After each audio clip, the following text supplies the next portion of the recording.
In this video, I'm going to get you unstuck, take you from the thought mode, and put you where you want to be in 2026, which is in execution mode. Okay? I know that a lot of you guys watching this videos, my procrastinators especially, and my perfectionists especially, you guys are thinking, if I just had X, Y, and Z, I'd then be able to do this. But you're lying to yourself. Okay? What's happening is you are failing somewhere on this curve, which is the execution curve. And I'm going to go deeper into it. Stick with me. So, what is thought mode? Thought mode, again, is where the procrastinator lives comfortably. This is the procrastinator's comfort zone. He thinks about all the things he should do because he knows exactly what it is he needs to do, right? And guys, I lived in thought mode for the past 10 years of my life. I just recently have been able to move into execution mode, which is why you're getting more videos out of me. But again, the procrastinator, this is his comfort zone. And he says, okay, I'll do this when I'm ready. I need this before I can get started. I don't have enough time. That's too hard with where I'm at right now. I should be focused on this first before I decide to do this. But all he's doing is deceiving himself. And it's so seductive, these lies he tells himself, because again, it keeps him comfortable. And if you don't know this, human beings naturally want to move away from pain and towards comfort. And that's why it's so easy to stay here in this thought mode, is because this keeps you comfortable. This keeps you comfortable, or so you think. On the back end, this is the most painful place for you to possibly be in. It's thought mode. I was having a conversation with my mentor, and on this call, he chewed me out. And the reason he chewed me out is because I was telling him, bro, I want to be exactly where you are 3 months from now. In 2026, I want to be making $30K a month. I want to be making $40K a month. I eventually want to get my dream car, which is a Range Rover Classic, a 1993 model. And those aren't cheap. I want all these lofty things, right? I'm in thought mode. I'm thinking about what I want to do, but I'm not executing on the daily task that's going to get me there. And this is why it chewed me out, is because my mentor has given me the same system he used to get where he currently is that landed me as his client. And because he can see my powerless, he can see that I'm clearly avoiding doing the work, or as he would say, avoiding the pain. The reason why this is dangerous is because these things are so simple, but when you think about them, the perceived difficulty of the task is far more painful than the actual task itself. So on my power list, there are about 5 different things that I have to do on a daily basis. One is wake up at 4 a.m. Another one is track and meet my macros, just like you should be doing if you're trying to lose weight and gain muscle. There's read every single day and take notes. There's visualize or do my affirmations, and something else, right? So he's like, dude, you're not doing any of the high leverage tasks to get you where you want to be. You're not even posting content. So I walked away from that conversation feeling very inspired, but also just very upset with myself, because it's like, I know what I need to do. I even have a system, but I'm not doing it. And I had to ask myself why that is. I wasn't able to answer this question until I got to the gym, and it all started to make sense. So because I'm all fired up from my conversation with Cry, because he's planting all these positive seeds in my ear, telling me how my content is actually pretty good, and like I could be where he is if I would just do the work. I get to the gym and I'm like, okay, you know what I'm going to do? I'm going to practice doing the work here at the gym right now. I'm going to put myself in an uncomfortable position, because that's all it is. It's like these daily tasks, they may seem overwhelming, but it's only because they're new. It's only so uncomfortable because I'm not used to doing them and I haven't built that muscle. Let me stay on track with my story. So I get to the gym and I get on the treadmill. Now, 2 years ago, I was running 5 miles every single day, but I remember that first time I ever ran 5 miles straight. That first mile was so uncomfortable. But as I was like 10 minutes into my first mile, I know it's crazy, right? It took me like 12 minutes to run a mile back then. Now I'm down to like 7 minutes. But the point I'm trying to make is, once I got past that first mile, I felt good. And it was not as hard as I thought when I first started the run. So I then told myself I'd run 5 miles, and I did. And from that day forward, I ran 5 miles every single day for about a year. So I get to the gym in present day and I get on the treadmill and I'm like, I'm going to run. I'm going to run to break myself out of this rut because it's just mental. And I know that. I know that I'm stuck in thought mode right now. Before I hit go, I'm bracing myself on the treadmill and I'm like, yeah, this sucks. This really sucks. And then something in me just presses go. Like, I'm like, okay, I got to stop thinking about it. So I start my run. In the first 3 to 5 minutes, they sucked. Just like I expected. They sucked. But if you know anything about running, if you have experience running, you know that once you get into a certain pace into the run, you reach this flow state, and they call it the runner's high. You start to experience the runner's high. And that's exactly the state I got into. Now, I got on the treadmill with a goal to only do a mile, right? Just to do my mile and beat my mile time, which is 7 minutes. I got so deep into this flow state that I ended up running 2 miles, right? Mind you, I got on the treadmill with the goal just to run 1 mile. And not only that, but I got on the treadmill in a state of shock, like, I don't want to do this, like, this sucks. But because I had experience of doing it, it didn't suck nearly as bad as it would have sucked if I never ran a mile before in my life. Hold on to that. So I then move over to go and do bench press because now I'm feeling really good. I'm in the present moment. Like, I got a nice sweat worked up. I'm just feeling amped. So I'm like, you know what? I'm going to go heavy today on bench press. I'm going to go heavy today on chest. I'm trying to build my chest. And yeah, let's get it. I grabbed the 100, so I don't even warm up. I'm already warmed up. I got 2 miles in. Start doing the hundreds. Did like 3 sets of 10. Clean. It was easy. Right? So my last set, my 4th set, I go and grab the 110s. Dude, I go and grab the 110s, and they feel like 125. I shit you not. So I'm like, okay, I need somebody to spot me because I was not prepared for these 125s. They're 110s, but I'm like, damn, this shit's heavy. So I'm holding them on my legs before I lift them up to get the work in, right? And I'm just thinking, I'm like, fuck, this is going to suck. Like, I'm back in thought mode. Right? I'm now stuck in this 100-pound decision loop where this heavy-ass weight is on my legs, but in my mind, it's a lot heavier. And it sucks a lot more than the actual work itself. And I proved that when I snapped out of it. And all I did was just boom. Like I did when I got on the treadmill, I hit go. And I went for it. Next thing I know, I knocked out 6 clean reps of 110 pounds. Dropped them. And I'm like, holy shit. This is how I'm going to become an executor. This is how I'm going to master executing tasks.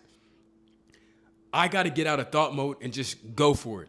Because when I was in the groove of executing those 6 reps, it was not as hard as it was in my mind when I was thinking about doing it. It wasn't that heavy. It didn't suck as bad. All I had to do was make it past that initial burst of energy of getting it up. And then it was pretty easy after that. I mean, I only got 6 reps, but it was a lot easier than it was in my mind. So that's when I came to the conclusion that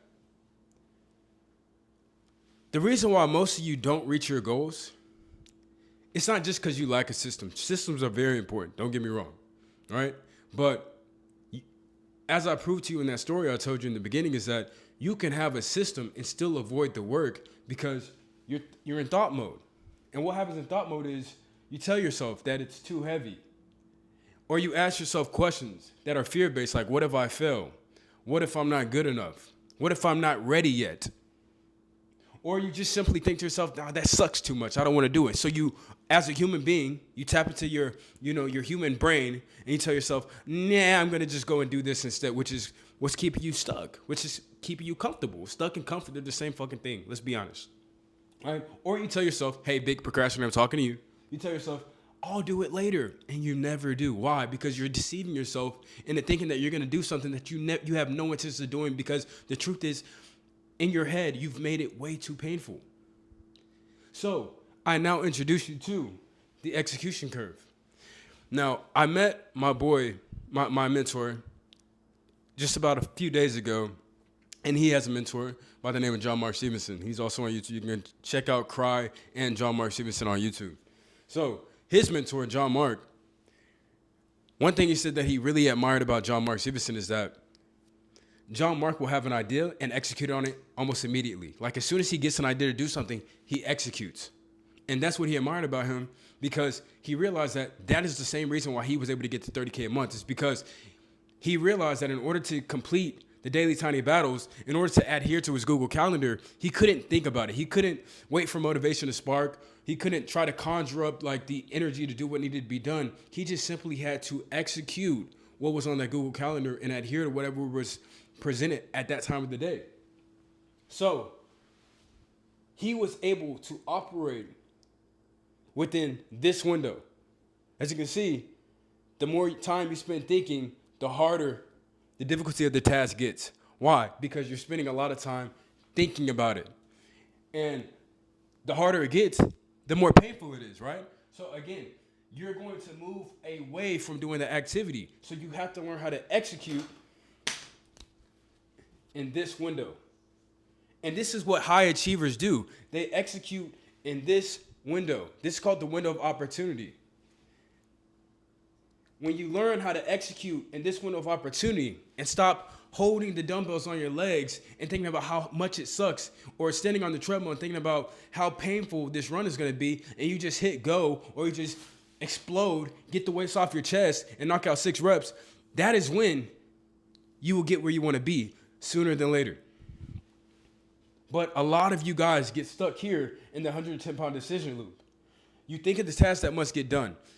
Here's the funny thing. Despite you not having a system, you know exactly what it is you need to do. If you want to lose weight, you know that all you have to do is eat healthy and work out, right?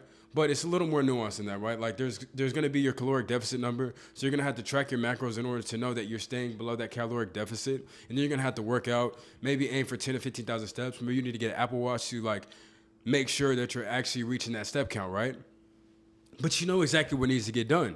But what's happening is, because you don't have a set system in place, because you're being lazy, right? Because you're not being strategic about reaching your goals and being intentional, it's easier for you to fall into this 110-pound decision loop where you're just holding the weight on your legs and you're telling yourself this sucks. And the more you think about how much it sucks, the further you move away from actually being in execution mode.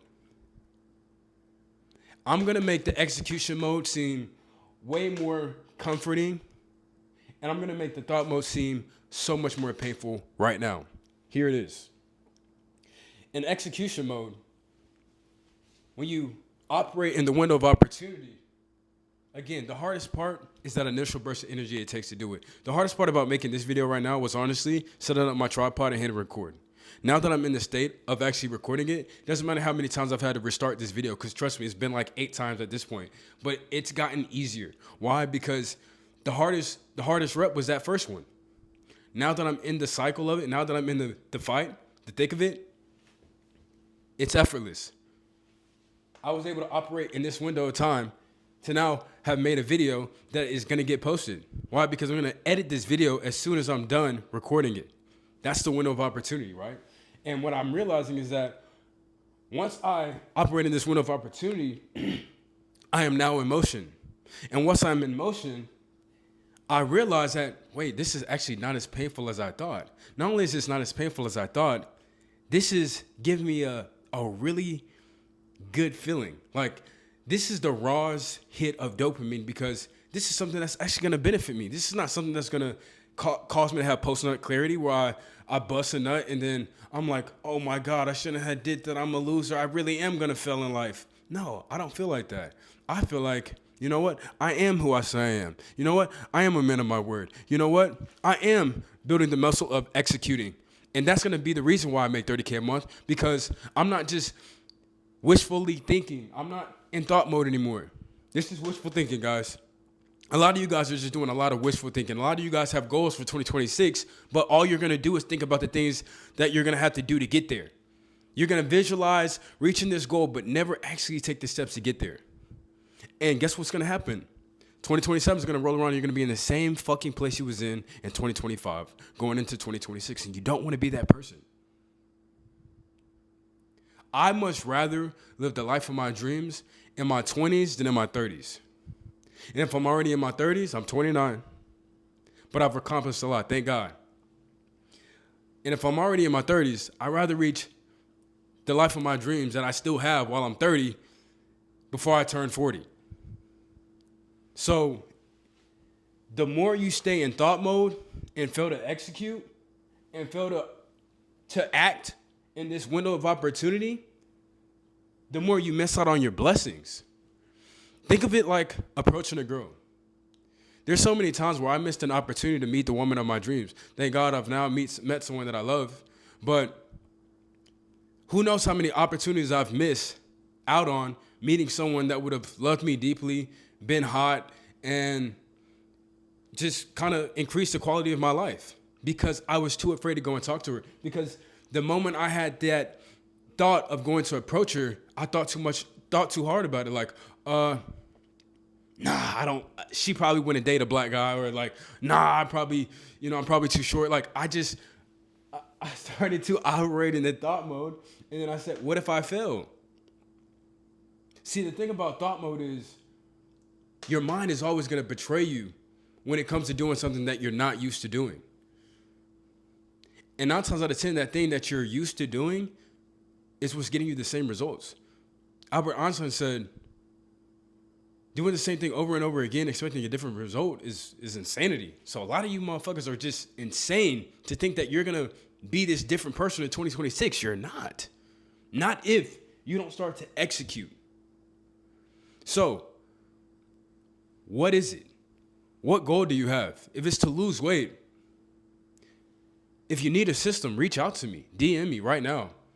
And we'll talk about getting you the system that you need to get you to whatever goal you have. Whether that's, knocking off inches off your waist, we can do that.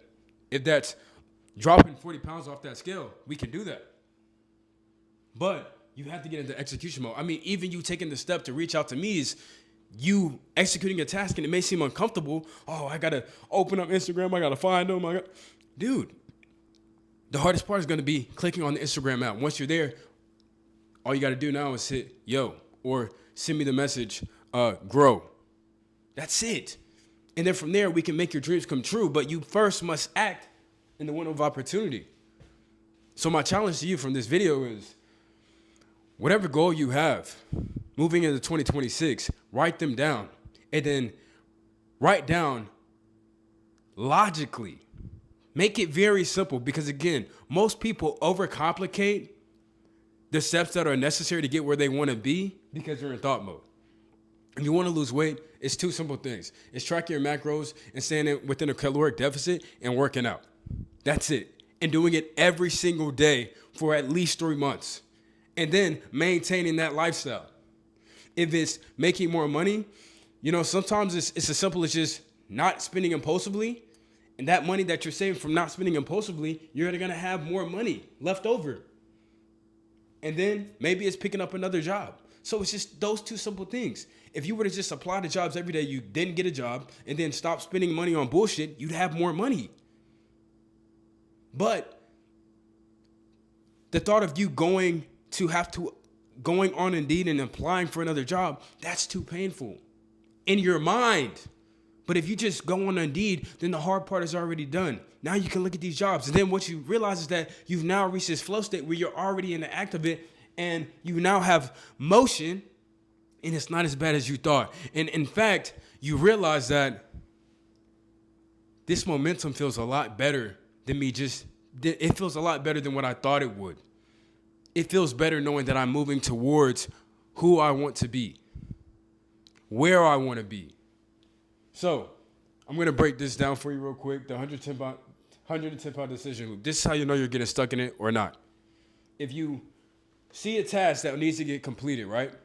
And you don't act on it within 1 to 2 minutes, it's going to lead you to thinking, right? And thinking is going to increase pain. And inevitably, you're going to move away from action. As pain increases, you're going to move away from action, right? Which is why that arrow is here. Pain is going to increase, and it's going to move you away from action. So you're going to move back up to thinking again.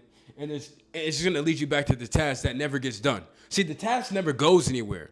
That's the funny thing about the task. It's never going to go anywhere. You're going to always have this. As long as you had this goal, the task is going to be there. So either you're going to do it or you're not. Either you're going to get the result or you're not. Either you're going to execute or you're not. what you want to learn to do. When you realize that you're in this 110-pound decision loop, and the way that the task is just sitting on your legs, you need to get that bitch up. And how you do that is you think of the task, and as soon as you start to think too hard, you jump right to action. Okay, boom, it needs to get done right now. Okay, and that's how you truly avoid pain. Because again, it may seem comfortable not taking action, but it's truly the most painful thing you can do. Because nothing is more painful than getting to the end of your life and having a bunch of what ifs in your brain. That's the vid.